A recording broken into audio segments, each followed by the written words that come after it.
How are we doing, guys? All you should be. Middlesbrough 1, Leeds 1, another last-minute goal. And KP this time at the back post, and we just never stopped battling today.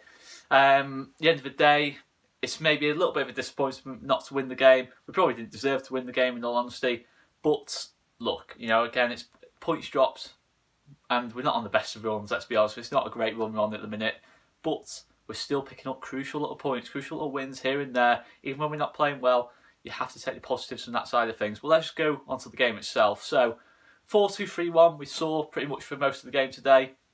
The starting 11 was Kiko Garcia, Luke Ayling, Pontus Jansson, Liam Cooper, left back Ezjan Rioski, centre defensive midfielders of Calvin Phillips and Matej Klich, two screening midfielders. Then an attacking three to an extent of Jack Clark, Kemal Roof and Jack Harrison on the left. Patrick Bamford making his first start in the league up top as well. So, what can we say about that first half? I mean, the first half, again, to an extent, it was a continuation of the Norwich second half. It was just absolutely, I'd probably say shocking, to be honest with you, that first half. I mean, just, we did absolutely nothing really in a creative sense. We kept the ball quite well, some nice little passing, nice little exchanges, combinations, etc. But no creative edge, nothing at all. We just completely couldn't break down Middlesbrough at all, in all honesty. And to be honest, I think the more and more we started to sort of panic around their box, I think the more and more Middlesbrough got confident. You know, they were more willing to take risks on the ball because they didn't feel like we were going to hurt them on counter-attacks, etc. Because we were wasting so many opportunities in the final third and we just weren't really creating anything. And I felt sort of from 20 minutes onwards, we had a real horrendous 10-15 minute spell of just constant pressure. Balls coming into the box and we just couldn't do anything about it. We couldn't cope with it. You know, they kept having that extra spare man making the late run into the box. You had Aidan Flint and Daniel Ayala on set pieces causing problems, and we just couldn't really cope with it. I know Pontus, Cooper, they're our main aerial height in that lot on set pieces, crossed into the box, but even they were sort of being occupied by other players, and that late run into the box wasn't getting tracked. And to be honest, it was real difficult to watch the sort of 10-15 minutes we were hanging on in there, really. Yeah, they missed some chances in that sort of spell. I think Aidan Flint missed one from probably about 2 or 3 yards out. I don't know how he's missed that. Aidan Flint, I think, had another one then after that, slightly more difficult, a half volley when he arrived late into the box. Again, probably should be scoring that. Ryan Shotton had a chance, and to be honest with you, I was thinking, my word, this is not looking good, this at the moment. You know, we've got no real control of the game. We started the game quite brightly, nice little combinations. We're creating nothing, and we're looking panicked at the back in that lot. That really stretched. I thought the main problem was probably the two fullbacks, to be honest. I think Luke Ayling, Ezjan Rioski, you know, every time Middlesbrough attacks, they were too focused, I felt, on the late runs of George Saville and Johnny Howson, because Borough, how they sort of set up, it was more of a 5-4-1 kind of system, but the two more advanced midfielders, maybe 5-2-2-1, you can say, of Johnny Howson and George Saville were always the two most advanced midfielders, just behind Jordan Hugill. They were making late runs into the box, but I felt Luke Ayling and Ezjan Rioski were focusing on that too much. They needed to leave that job to the two screening midfielders of Calvin Phillips and Matej Klich, and they kept getting sucked in. It sort of made us really narrow and compact defensively, and it just left that space out wide for George Friend and Ryan Shotton to attack. And to be honest, every single chance Middlesbrough created in that first half came from those situations.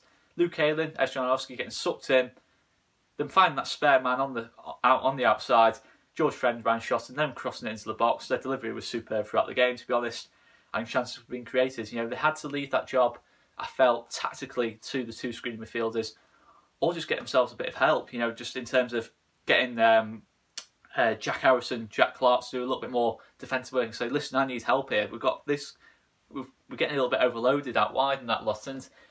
But I do feel the fullback should have done better in those situations. I think they should have read that better. Ultimately, the goal does come from that situation. But yeah, look, we've got in at half-time 0-0. I felt we were lucky to be 0-0. We weren't that bad in the sense that we're terrible in every aspect of our play. We weren't. You know, we were still keeping the ball quite well. Some nice little neat combinations, but no creative end products at the end of it. In both boxes, I felt we were poor in that first half. I have to be honest. I know we didn't concede, but I felt in both boxes we were really poor in that first half. Second half came about. We made that quick change. Pablo Hernandez coming on for Jack Clark.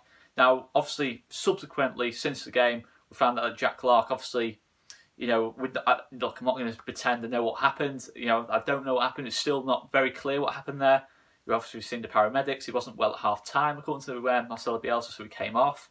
And obviously, speedy recovery to Jack Clark. To be honest, after the end of the game, it was those 10 minutes, you know, when obviously the paramedics came on and that lot. It was a bit like, it was a really real worry, you know, because you didn't know who it was at that lot, and just hope, you know, Jack Clarke makes a speedy recovery in that loss. But by the sounds of what Marcelo Bielsa said, he didn't sound too worried in terms of tone of voice. So hopefully it's nothing too serious and Jack Clarke can make a quick recovery.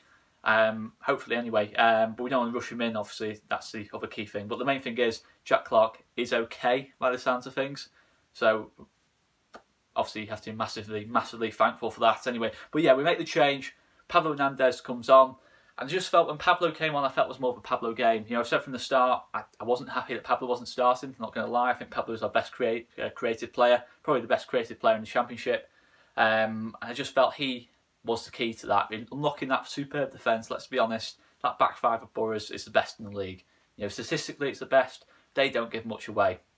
You need a Pablo Hernandez playing those defence splitting passes, and to be honest, then obviously getting to the second half and the goal again, it comes from Luke Ayling getting preoccupied by the late run off. I think it was George Saville who played the ball onto George Friend.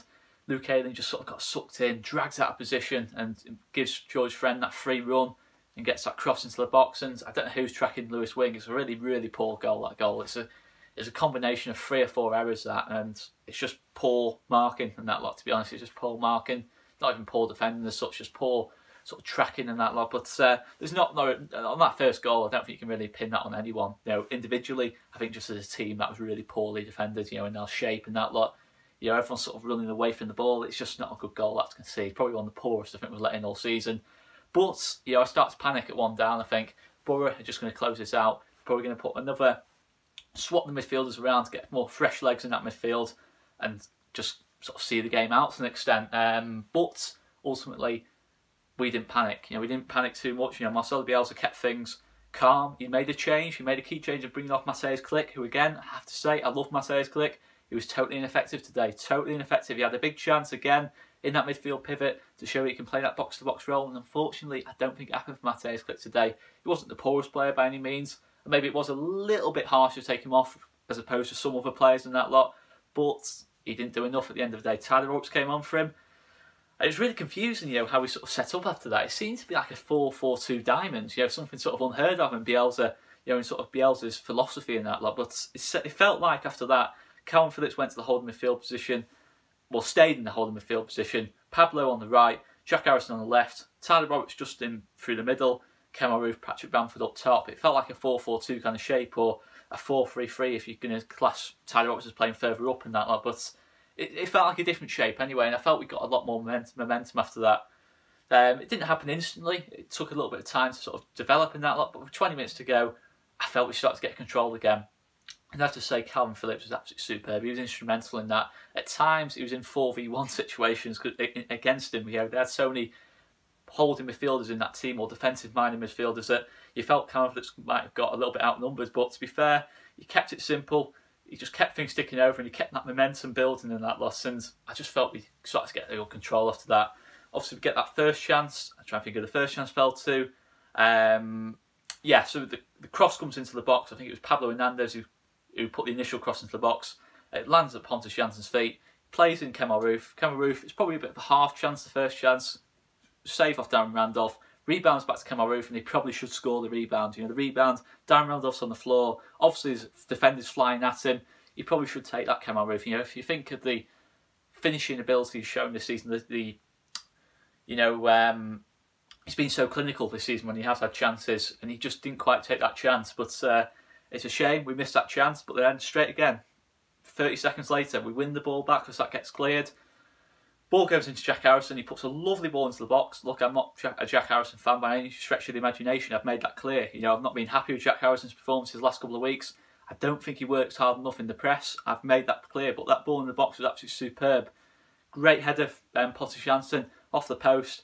And Patrick Bamford, it's an unbelievable miss, to be honest. It's an unbelievable miss by Patrick's standards. I don't know why I just called him Patrick then, but it's a massive chance for Paddy that. You know, you expect him to put that away. You know, certainly get it on target, certainly make Darren Randolph make the save.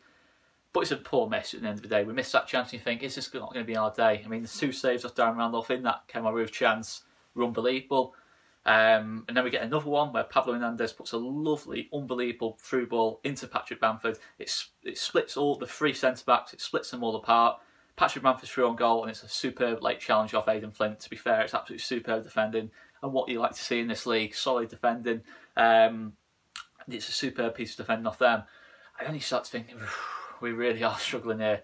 And then we make another change. Luke Ayling comes off, Jamie Shackleton comes on, and I've got to say, Luke Ayling took some horrendous stick today. You know, I think it's, to be fair, some of it's disgraceful, if I'm being honest. So, you know, some of it's just, I'm not even going to repeat some of it I've seen today.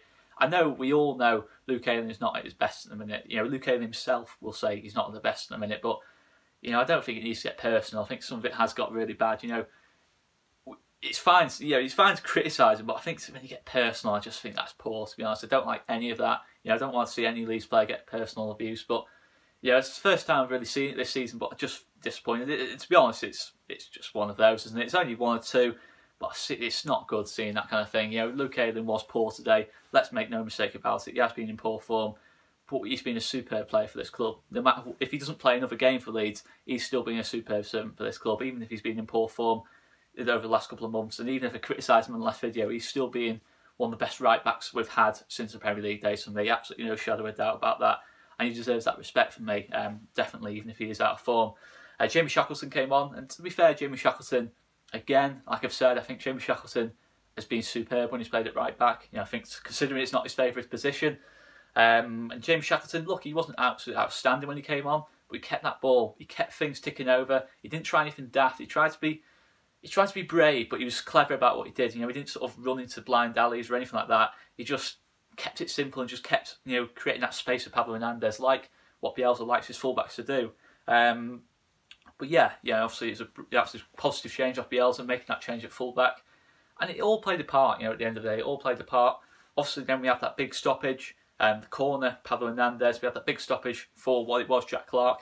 At the time, I didn't have a clue who it was, and there's a rumour it was a Leeds staff member. There's a rumour it could be someone from the crowd. There was no real mention it could be a player in that lot, but you know, it's something, you know, hopefully it's nothing too serious, as I've already said, and that's the main thing. You know, forget about the football. You know, that pales into insignificance. You know, that's just the way it is for me.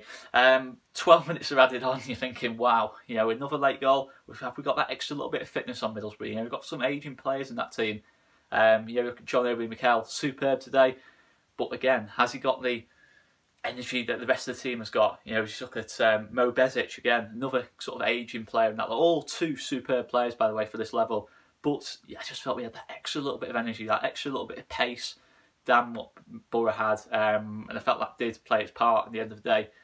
And we get the equaliser. You know, it's a good ball off Pablo Hernandez. Liam Cooper's read it brilliantly. Good head on to Calvin Phillips. I think he did mean to do that. I don't think it was an effort on goal off Liam Cooper. I think he has seen that late run off Calvin Phillips at the back post.